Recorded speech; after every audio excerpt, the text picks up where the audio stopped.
First of all ఈ programme ఎందుకు మేము పెడుతున్నాము అంటే ఒకటి అరైవ్ అలైవ్ క్యాంపెయిన్ నడుస్తుంది.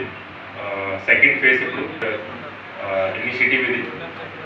ఇప్పుడు సెకండ్ ఫేజ్ ఈ వారంలో స్పెసిఫిక్గా ఐ చెకప్ గురించి స్పెషల్ ఫోకస్ మేము పెడుతున్నాము. First of all arrive alive అర్థం ఏంటి అది అర్థం చేసుకోవాలి. మీనింగ్ ఏంటి దీనికి? అరైవ్ అంటే రావాలి, ఇక్కడ రావాలి, ఇంటికి రావాలి. అలైవ్ అంటే బతికి రావాలి. మీ అందరూ రెగ్యులర్ డ్రైవర్స్ కాబట్టి ఇక్కడ నాకు ఇచ్చిన ఇన్ఫర్మేషన్ ప్రకారం 2 wheeler 3 wheeler auto drivers, 4 wheeler taxi drivers, tractor drivers, తర్వాత లారీ డ్రైవర్స్, ట్రక్ డ్రైవర్స్ కూడా అందరూ ఉన్నారు. మీది రెగ్యులర్ జాబ్ ఇదే. డైలీ జాబ్ ఇస్ డ్రైవింగ్, అదే కదా అందరికీ ఇది ఎట్లా ఉంది? డైలీ మీరు మార్నింగ్ ఈవినింగ్ నైట్ డ్రైవింగ్ చేస్తున్నారు. సో ఎప్పుడైనా ఇంటి నుంచి వెళ్ళినప్పుడు మీ హోప్స్ ఏముంటాయి? మొత్తం డేలో మొత్తం పని చేసిన తర్వాత ఇంటికి మళ్ళీ రావాలి with for your family members, బతికి రావాలి, not in dead body ship, బతికి రావాలి. సో దీనికి ఇంపార్టెంట్ ఇనిషియేటివ్ ఇది. సో అరైవ్ అలైవ్ దీనివల్ల పేరు వచ్చింది. అండ్ మీకోసం ఇది చాలా ఇంపార్టెంట్. ఎందుకంటే మీది daily job driving. General public ఎట్లా ఉండదు. జనరల్ పబ్లిక్ ఏముంటాయంటే డైలీ బస్లో, ట్రైన్లో, లేకపోతే వాక్యబుల్ డిస్టెన్స్ ఉంటాయి. They'll go to your respective places. Work place ఉంటాయి, స్కూల్ ఉంటాయి, కాలేజెస్ ఉంటాయి. కానీ మీది డైలీ జాబ్ ఇదే. అది కూడా లాంగ్ డిస్టెన్స్ డ్రైవింగ్ కూడా ఉండవచ్చు, ఫుల్ డే డ్రైవింగ్ కూడా ఉండవచ్చు. సో మీకు చాలా ఇంపార్టెంట్ ఇది. నా డ్రైవింగ్ చేసినప్పుడు most important thing is your attention. ఎప్పుడైనా మీరు రోడ్లో ఉంటే మీ అటెన్షన్ డ్రైవింగ్లో ఉంటే మంచి మీరు చేస్తారు.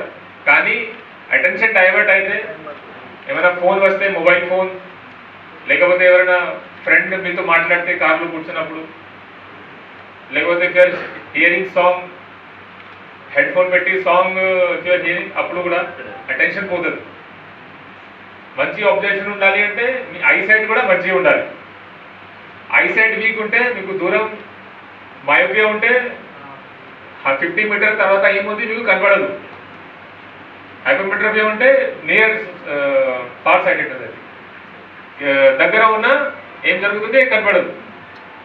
ఈ టైప్ ఆఫ్ ఐసైట్ ప్రాబ్లం ఉంటే ఖచ్చితంగా స్పెక్స్ గ్లాసెస్ వాడాలి. ఐసైట్ వీక్ ఉంటే, లేకపోతే మంచి ఐతో మంచి అబ్జర్వేషన్ ఉండకపోతే ఏమవుతుంది అంటే రోడ్లో ఏం జరుగుతుంది మీకు ఐడియా రాదు. రోడ్లో మీరు వెహికల్ వాడుతున్నారు, అది హై స్పీడ్లో వాడితే, ఎక్కువ స్పీడ్ ఉంటే మీకు అది కనపడకపోతే ఏమవుతుంది అంటే మీ రియాక్షన్ టైం తగ్గిస్తుంది. మీకు దూరం నుంచి కనపడకపోతే ఏమవుతుంది అంటే దగ్గర వస్తే అప్పుడు కనపడదు, కానీ అప్పుడు రియాక్షన్ టైం తగ్గిస్తుంది. ఎగ్జాంపుల్, సడన్ గా ఏమైనా యానిమల్ వస్తే, బఫెలో ఆవు వస్తే రోడ్డు మీద, మీకు అది కనపడకపోతే ఏమవుతుంది? Your vehicle will crash, accident అవుతుంది. కానీ దూరం నుంచి కనపడదు, సేఫ్గా స్పీడ్ తగ్గించి లేన్ చేంజ్ చేసి ప్రికాషన్స్ తీసుకోవచ్చు. ఐసైట్ దీనివల్ల చాలా ఇంపార్టెంట్. సడన్ గా ఏమైనా పెడిషన్ వస్తే, రోడ్ క్రాసింగ్ చేసినప్పుడు ఏమైనా చిన్న పిల్లలు వస్తే అప్పుడు కూడా you have to be alert. General road సేఫ్టీలో ఈ వీక్లో మేము helmet driving, seat belt driving, drunk and driving, తర్వాత over speeding, overtaking, lane discipline, ఈ 4-5 టాపిక్స్లో ఫోకస్ చేస్తున్నాము. ప్లస్ ఐసైట్ చెకింగ్ ఈ వీక్లో 1 by 1 నేను కవర్ చేస్తాను. And different types of vehicle user ఉన్నారు ఇక్కడ, కాబట్టి ప్రతి దీనికి ప్రాబ్లం ఏముంది చెప్తాను. First of all 2 wheeler rider. ఎంతమంది 2 వీలర్ రైడర్ ఉన్నారు? Bikes, scooters, scooty, more than 90% reason human error.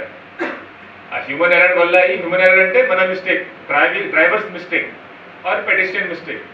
ఏదైనా రోడ్ మీద ఉన్నారు ఆ పర్సన్ మిస్టేక్. అది మోర్ దెన్ 90% యాక్సిడెంట్ దీనివల్ల జరుగుతుంది.